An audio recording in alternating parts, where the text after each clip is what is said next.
Listen to the vibes. The views and opinions of our guests may not necessarily reflect those of the host or the Vibes Broadcast Network. Listener discretion is advised. Welcome, everyone, to another episode of Listen to the Vibes. And I'm very privileged to have Dr. Robb Kelly here with me, and he is an expert on addiction, and you also help entrepreneurs. Yes, I help build billionaires and millionaires. So that's really exciting as well. All right, well, tell us a little bit about yourself. Well, my name's Dr. Robb. They call me the Addiction Doctor. I'm originally from Manchester, United Kingdom. I was born there and raised there, went down to Oxford University to get educated. I come from the project, by the way. This was all self-funded from a little job I used to have at Abbey Road. And then I came over to America 15 years ago. I came for 2 weeks to do a seminar with a church regarding the youth, teens, and crack cocaine in a very affluent area. I never went back home again. I mean, I've been to visit, but as soon as I arrived at Dallas, I stepped on the floor that I don't know what it was, but I've had a lot of spiritual experience in my life. And as soon as I stepped on, I knew I was never going to go home. And it was the craziest feeling. So here I was, 2 weeks worth of clothes and money and you know, still stuff at home waiting. And I stayed for 90 days and I applied for my green card. And when you apply for your green card, you can't leave the country. Right. So I paid all the fees and everything, did it the right way. And 12 months ago, I became a citizen of the United States. And it was such a proud moment for me. So I always get the question, if England fought America, which side would you be on now?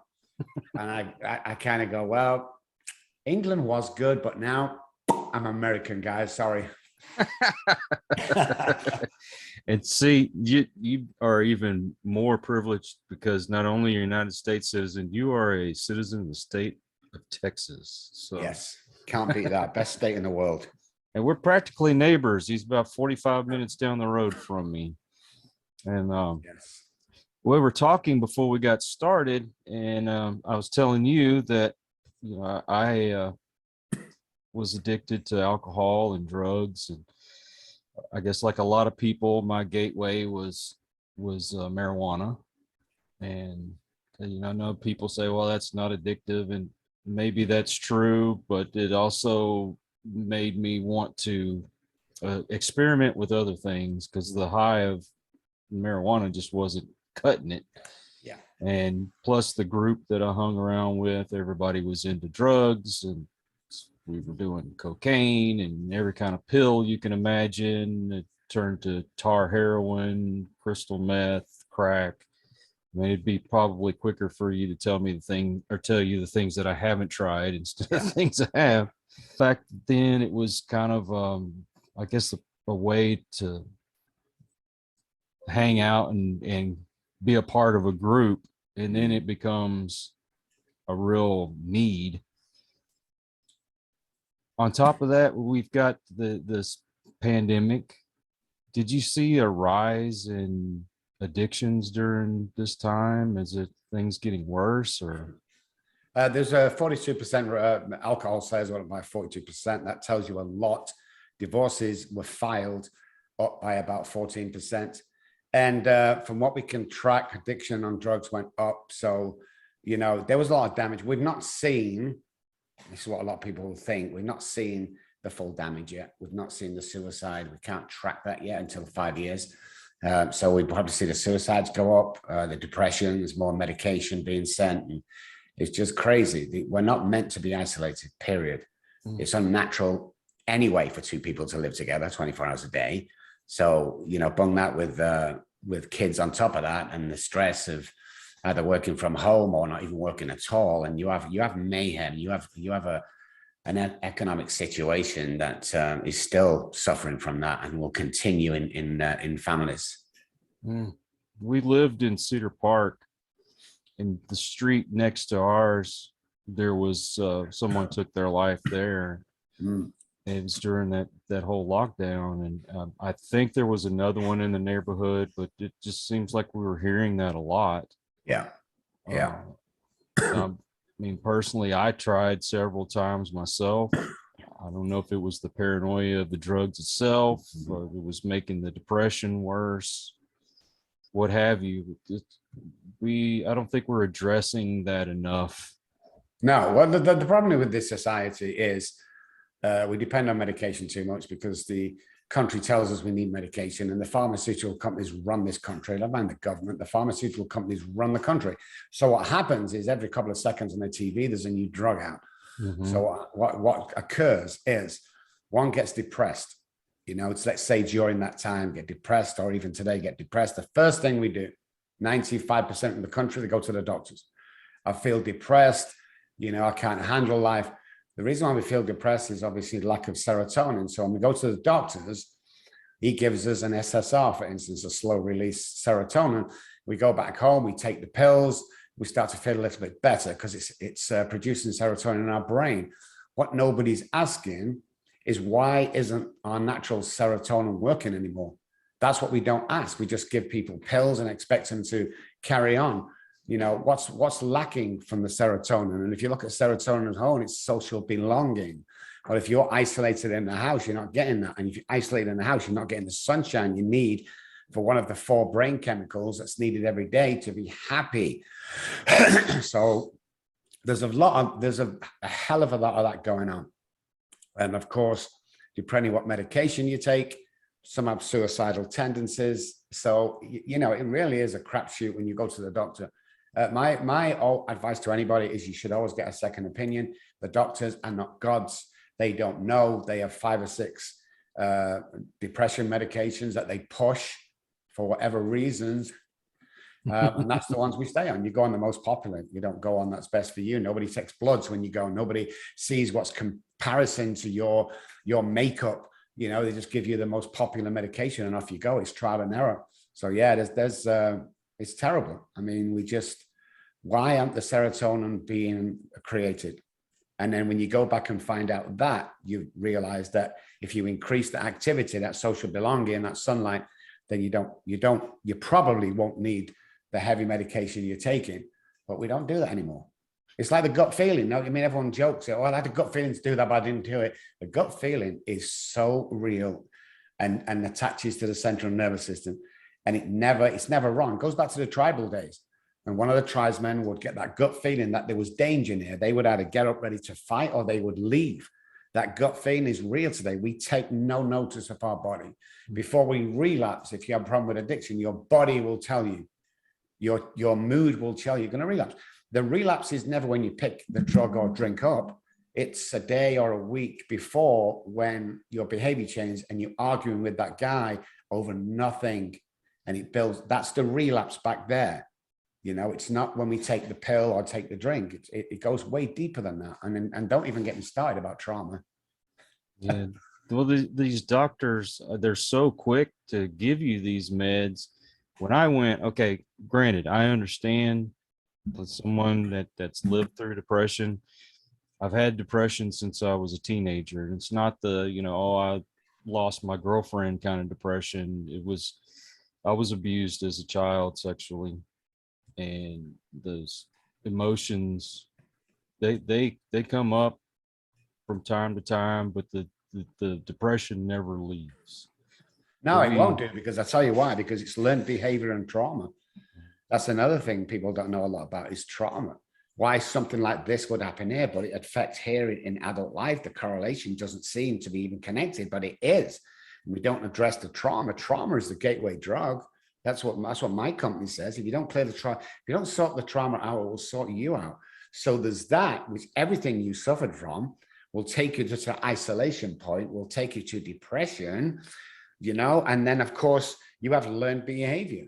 You know that at a certain time you're going to get abused, or a certain time, you know, dad's going to come home either in a good mood or the bad news. That will affect a relationship 40 years down the line, and you will not even put the two together. So we have to go back and define trauma. You know, with alcoholics and addicts especially, there's no such thing as big T's and small T's. Oh, it's a small, no. Every trauma, the alcoholic brain is different to the normal brain. Alcoholics are born, drug addicts are made. And people freak out when I say that, but you know, we study neuroscience around this. It's a predisposition. It's a biochemical reaction. So predisposition passed down from family. You can always trace alcoholism in your family. If you can't, you're probably abusing alcohol. So we're born this way. And then we have a biochemical reaction to the ethanol in alcohol. I'm allergic to alcohol. Yes, that's right. But specifically, just like the trauma, let's go deeper. It's the ethanol in the alcohol that I'm allergic to. So the mental obsession tells me do. And then as soon as I take that drink, then the body goes, I can't do without this. Then I start craving. You can't crave for anything that's not already in your system. I'm craving for a drink. No, you know, you're not. It's impossible. What happens is the mental obsession. The neural pathways, the hypothalamus and the basal ganglia are different to the guy next door. So my hypothalamus tells me to drink and tells the guy next door to drink water and eat food, but it tells me at a certain point to drink. That's why I could go days and weeks without water or food. We're pretty much done for right there unless we seek treatment. Well, you said about tracing it back. My grandfather, who I've only met once in my life, he was alcoholic. My dad didn't drink because he was epileptic, so you know that would trigger his epilepsy. It's affected me and people around me. I worried that my children were going to have the same problem. Fortunately, so far, I mean, my kids will have the occasional drink and what have you, but they nowhere like me. When I came home from work, I had to have a drink. If it was the weekend, I had to have a drink. And I noticed that when I barbecued, I always had to have that drink in my hand. So I don't barbecue as much now. And I think it's because, like I said, that mental thing of I always had to have that drink when I was doing this.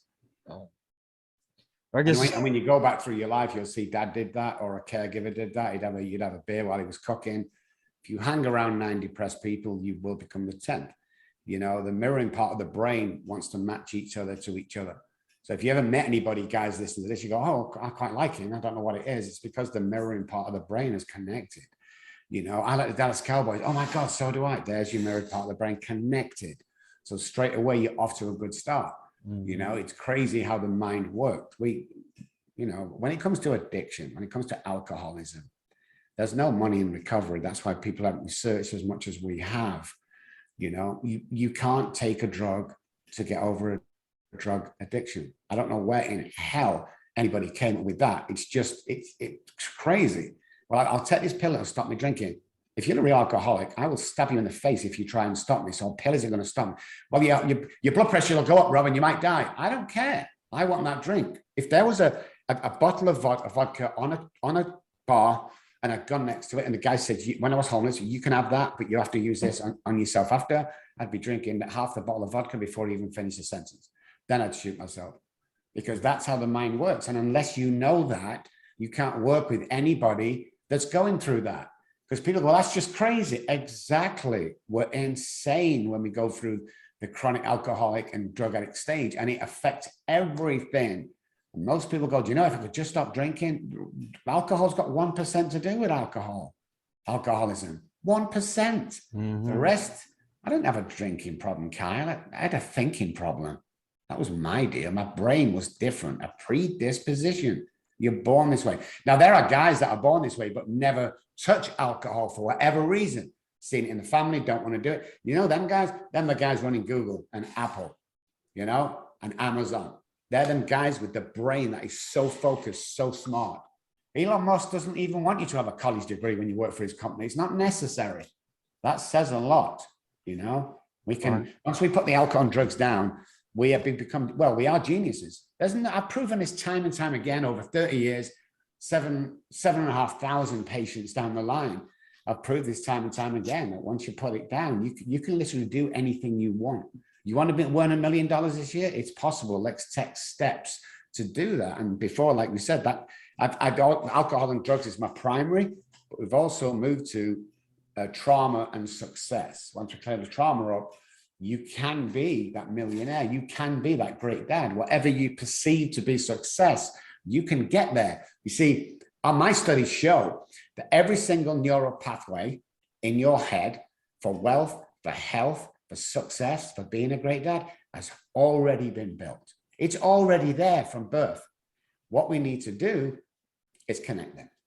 And that's what I specialize in. Alcoholics and addicts are born with more self-sabotage neural pathways than they are with self-care. And once we connect them self-care, you can do anything. Well, you nailed it right there, because when I was doing the drinking and the drugs, I did everything I could to sabotage myself, whether it was relationships or my work ethic, all those things. And to this day, and the reason why I don't spend time with a lot of my old buddies is if there was a line of cocaine sitting on the counter, I would probably be over there with that straw ready to go after it. I can't be around it. No. Well, I was going to ask you, because when I went in to go see the doctor and told him about my depression, first thing there was really no tests or anything. They just asked me a couple of questions, gave me a prescription. Then they gave me another prescription for my anxiety and what have you. I did not like taking these drugs. Now, eventually I weaned myself off of them, because I noticed if you didn't take them for a couple of days, it felt like you had a real bad case of the flu. Yeah. I got into meditation, and I would sit down, I would talk myself either out of the anxiety I was about to walk into, because I couldn't go into a crowd, be around loud noises, the whole 9 yards. I would sit there and I would focus on, number one, if I needed to get out, how I was going to get out, and that everything was going to be okay. And that a daily meditation helps me to stay off of these drugs. I haven't gone back to ask for them again. Now I'm talking, I was on these things for like 15 years. Yeah. They say it's doable because you've done it. What I want to make clear though is if you're on medication, don't stop. Go back to the doctor and talk to him. Don't just stop your medication. If you're on medication for anxiety or depression and they're working for you, that's good. What I'm talking to is the guy that's never been from medication before. It's like when you go anywhere for any medication, there should be blood work every single time. Then you wait 24 hours and see what's lacking. Is it zinc? Is it iron? Most of the stuff there's two things we have to look at when we're depressed or any other ailments that are attached to depression. One is what's lacking in the blood. You have to have blood tests, period. And secondly, what's your diet like? Because the reason why you're not producing the four chemicals, which is endorphins, dopamine, serotonin, and oxytocin, is mainly because of a couple of things. One could be trauma. The other could be lack of diet. We need more raw materials into our body. We have to stop eating processed food. It's no good for us. It kills us. Most of the stuff we eat today, this is from my great friend Gary Brecker, who's a biologist, is saturated in corn syrup. Yep. And stuff like that. Everything we eat is, and it's preservatives. It does all sorts of crazy job, but it's bad for the body. It's bad for the ingestion. And this is where the diseases and illnesses are coming on. And the last thing I'll say is oxygen. Most people do not take oxygen like it's supposed to. So we only use 25% of our lungs. So when we get these ailments and we go to the doctor for chronic this and chronic that, you'll find out that if you took breath every day the way you're supposed to, do that 30 times every morning, then the oxygen starts getting to every part of the body. So here's a brave statement. When oxygen is present in the body, no diseases or ailments can survive and continue to grow. They become stagnant. So if you have such and such an illness, it will not progress anymore while you're doing your daily oxygen every single day. I carry a tube with me wherever I go. I'm taking them deep breaths in. It makes you awake, but it's also taking care of the body. It boosts the immune system. It gets them cells to the brain. You're thinking sharper, and people don't know about this. Just go around the daily stuff and everyone's getting sick and the pharmaceutical companies are getting rich. And this is why I like having the guests that I have on, because I learned something new, and I'm going to add that to what I'm already doing. Now, when I have to stress for anybody that's watching this or listening to this. What I did was successful for me, but go talk to your doctor. I'm not giving you any advice to go do exactly what I did. Now, when I weaned myself off, I cut my medications back a little bit at a time until I finally I didn't take it anymore. Once again, don't do it because I said I did it. You go talk to your doctor. Exactly. But the meditation, and also I did change my diet up because I used to eat a lot of junk food, sugars. Yeah. Cut all that out. Started growing my own vegetables. You should see my backyard. It's a vegetable garden utopia back there. But also, I'm limited to my exercise, but I do try to get out and walk as much as I can and get out in nature. Love getting down to the river. I mean, on top of that, I'm going to try this breath thing, but what else do you recommend? Well, when you get up in the morning, you have to realize that the body's been rested. You need at least 6 hours. These guys, I survive on 4 hours sleep. Yeah, wait till you're in your 40s and 50s, my good man, and see how we do then. You know, the body needs at least 6 hours, 7 hours, great, 8 hours, even better, because we're not just going to bed and getting up. All our repairing is going on to every single part of our body while we're asleep. It's at its max when in REM sleep. That's when everything gets fully repaired. So once you get up after 6 to 8 hours sleep, you need to go to the mirror and you need to look in the mirror and start doing mirror work. Now I love you 10 times. And what we're not any other affirmations, what we're doing there is we're storing the subconscious brain. Is where the disease and negativity is stored. We're storing that because how many times you can't do that. Don't be stupid, Carl. You can't go to college, Carl. You're not as clever as your brother. You can't be that all the time. Get down off that table, you idiot. All that stuff in the subconscious brain. Everything we're here, touch, feel, and see is stored in the subconscious brain. Every single image. So I start the morning off by storing it with good things. Then I come out and I do my breathing. I have to do my breath work every single day. And then I'm ready for the day. I also have a vitamin drink, like a B12 thing that just, gets all the chemical, the good things inside the body. I set the day off like that, and it's positive. If you're not getting up every morning thinking, wow, I'm going to kill today, and it's going to be amazing, there's something seriously wrong in your life. I don't have bad days. However, I do have better days than others because I'm human.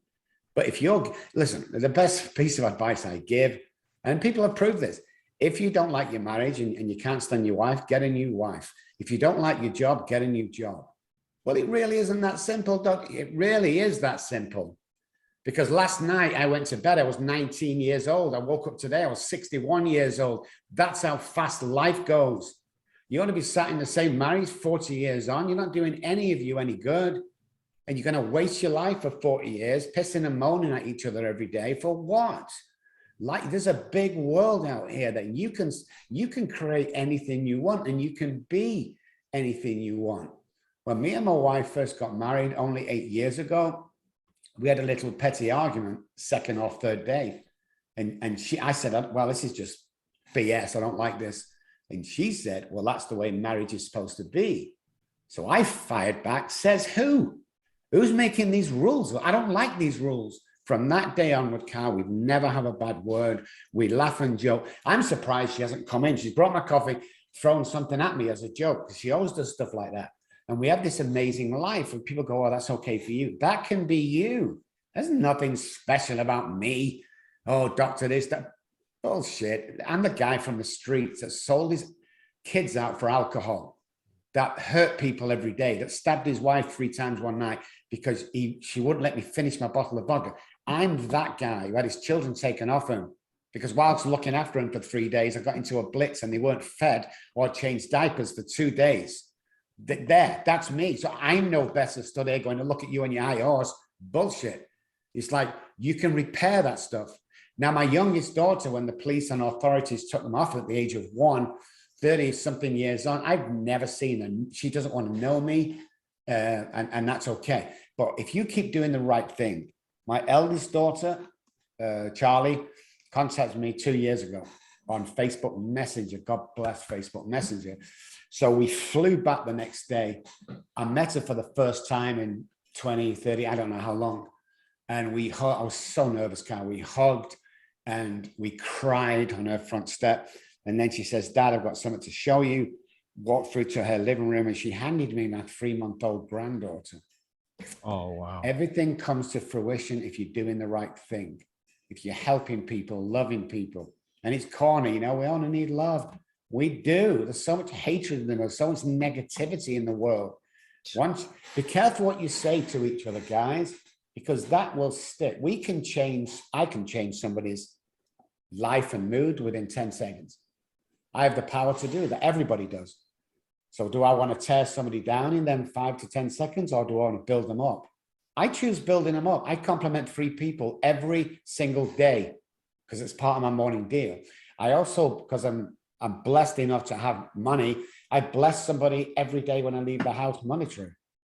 Whether it's $30, $100, $5,000, it makes no difference. Whatever the occasion seems to happen right there, we are blessed enough to be able to do that. And that's what I asked my God for. I said, give me enough money that I can bless other people every day. And some guy turned up at the door. He was a friend of mine, but he was in the state. And he's like, Rob, I hate to ask. I'm like, ask, what do you need? He's crying. His wife was there.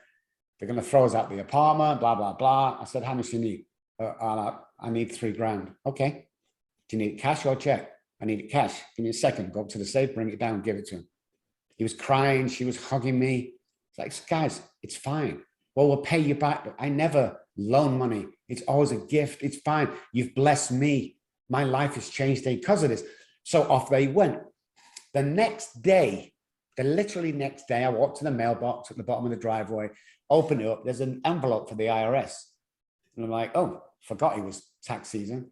I opened the envelope. There was $17,000 returned from the IRS to us. Wow. You can't go broke by giving away. Yeah. I live by that too.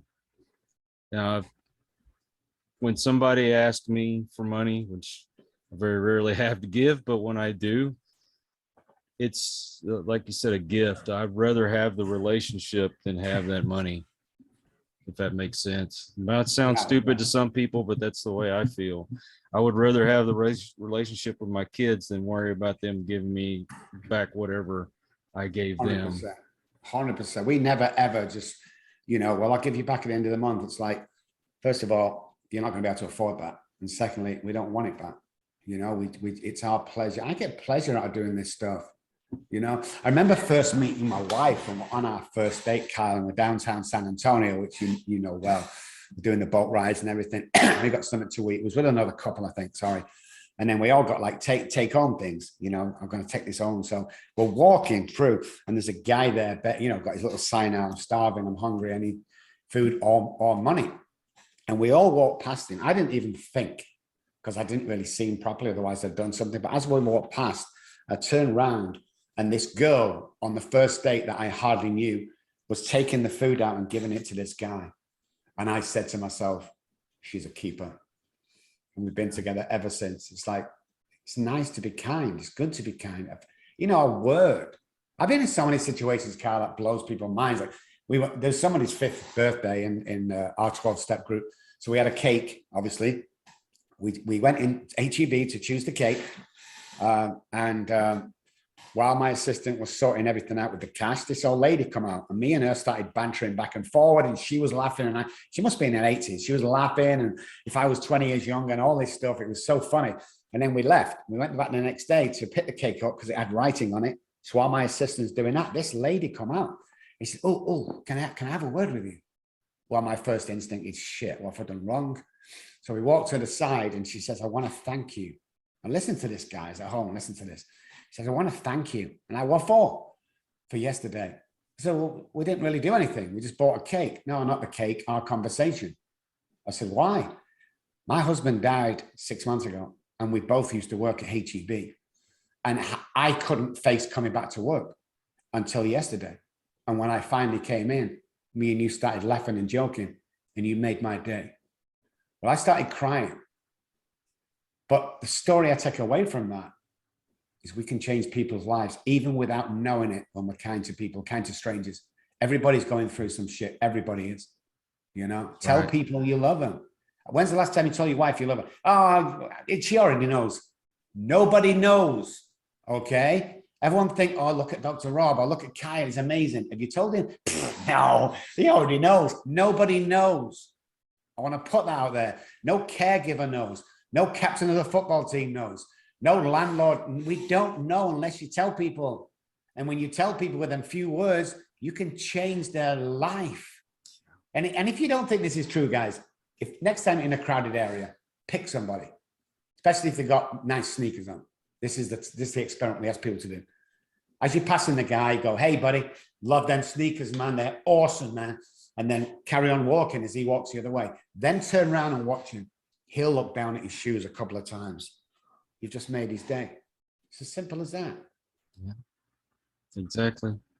I've always said that gratitude will change your attitude, and go out and just have a conversation with people. When I go to the store, you walk into Walmart and they've got all those self-checkout things. I'd still rather go and spend the extra few minutes in line just so I can interact with the person behind the counter. Yeah. Just and joke around with them. Make them giggle or smile or something. And you never know, that might have been the difference of whether they were going to go home and end themselves that day, or they were just giving up altogether on life. I will get emotional about that too. Yeah.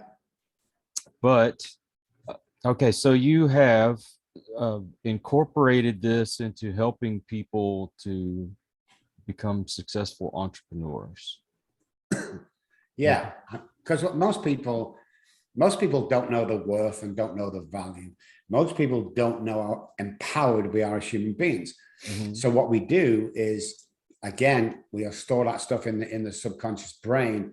And when it comes to fruition, when it's called upon to flick over to the prefrontal cortex, the prefrontal cortex has one job, and that's to come up with a solution as quick as possible to your problem, which it does an amazing job. The only problem being is it doesn't have to be the right answer or the right solution. That's not its job. It's the quickest and easiest to get that problem solved. So we don't know how well we are.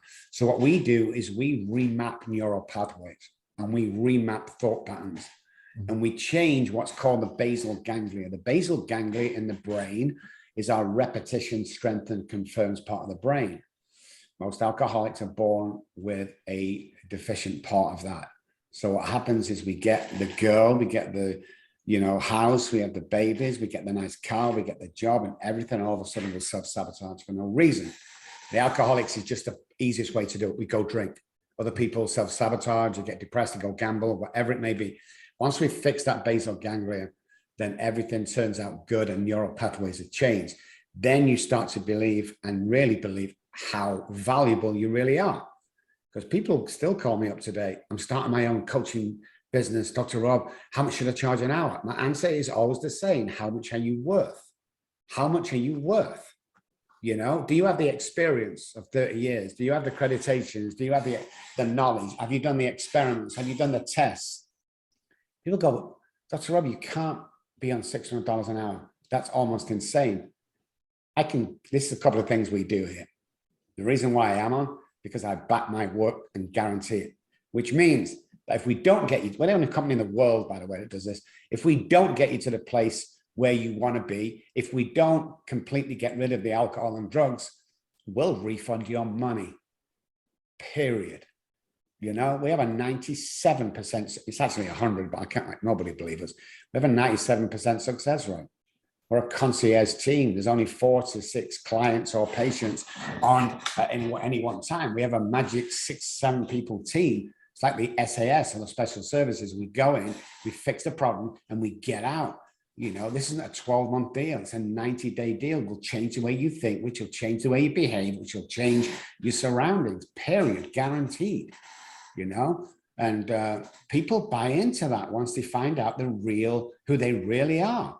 And people start their own businesses, they get promotions, they get the better girl, the house, the car, the wife, whatever it is, they will start to improve. Now, we've had people come, they don't want money. They don't want fame. They don't want, what they call success is getting to see their children every Saturday and Sunday weekly. So we'll go after that. We'll provide, if we need to, everything that you need to make sure that happens. And and this is the other thing we do as well. If you're unemployed and you're a one-parent family and you're fighting to see your kids and you're on benefits, we give $150,000 away last year to people like that. We will pay for your attorney. We will pay for your court costs. We will buy that little car. We'll give you 12 months rent. We'll give you whatever you need to get your babies back and start getting back into their life. That's the reason why I do this. It's like we can change anybody's mind. So when a businessman comes and he's stuck in that rut, for a couple of reasons.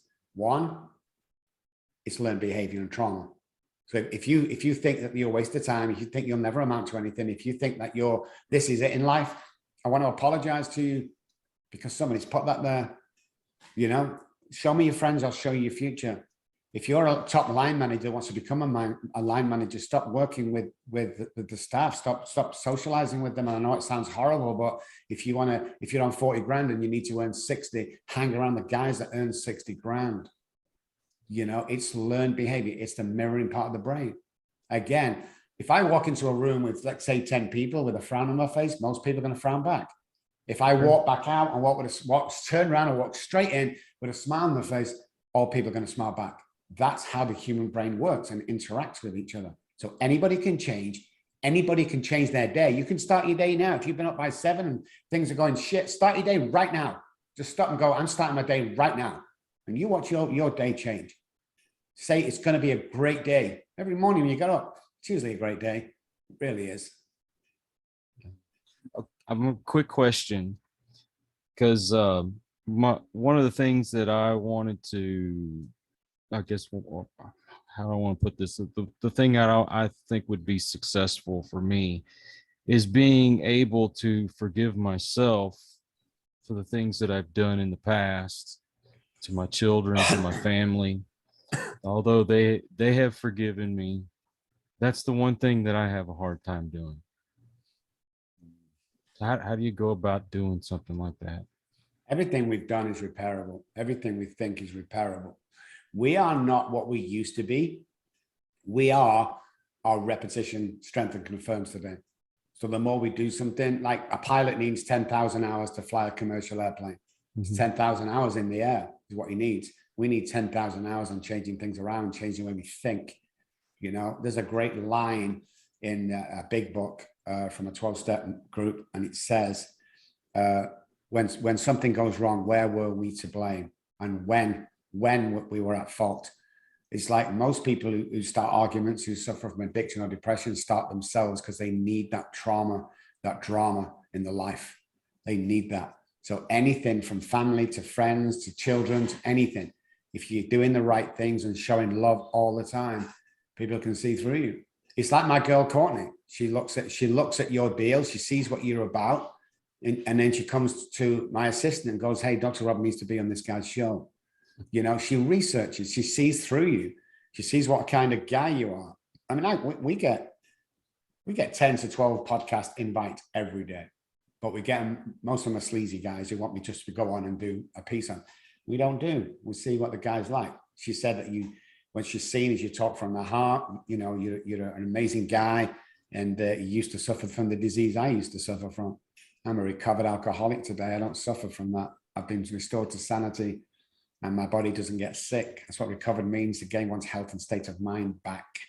And we just keep doing what we're doing. As I say, if you keep working with God's kids, whatever, I mean, there's 27,000 gods. Just pick your own concept of a God, and you'll be doing good, man. Keep working with his kids. Everything will come around. Everything. You've humbled me quite a bit. Thank you. That means a lot. Of course, you are a fine gentleman. There's no doubt about that. We go through some shit and we carry this stuff through adult life, and you know, we have a knack, and Courtney does as well, of seeing the heart of somebody. You know, so while we're on that subject, I want to thank you for what you do. I mean, this journey gets lonely, Carl. You and I both know. You know, you're doing podcasts, there's 3 people listening. It's like, what the hell am I doing this for? You know, it takes a real man to stand up and do what we do.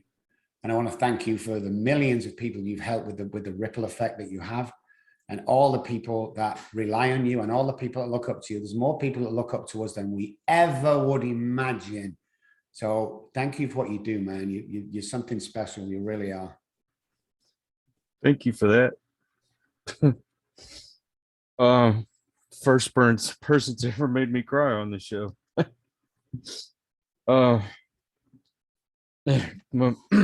Dr. Robb, how do people get a hold of you if they want to go through this?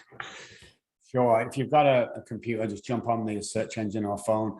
Just put Dr. Robb Kelly in. If you want to go to the website, I spell my name with 2 B's, by the way, guys. ROBBKELLY.com is the website. There's loads of great stuff on there. There's also a book on there of my life that was released last year. And the reason why I mention it is it's $9, guys.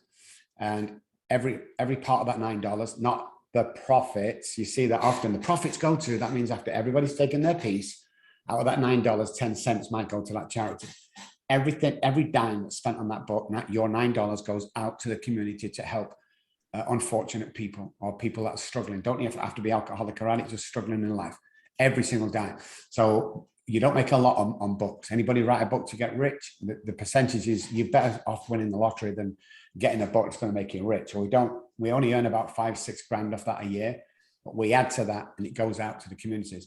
If you don't like the book on there, send me a message or the Facebook or my website. We'll refund your money as long as you pass it on to somebody else. We're very big on that.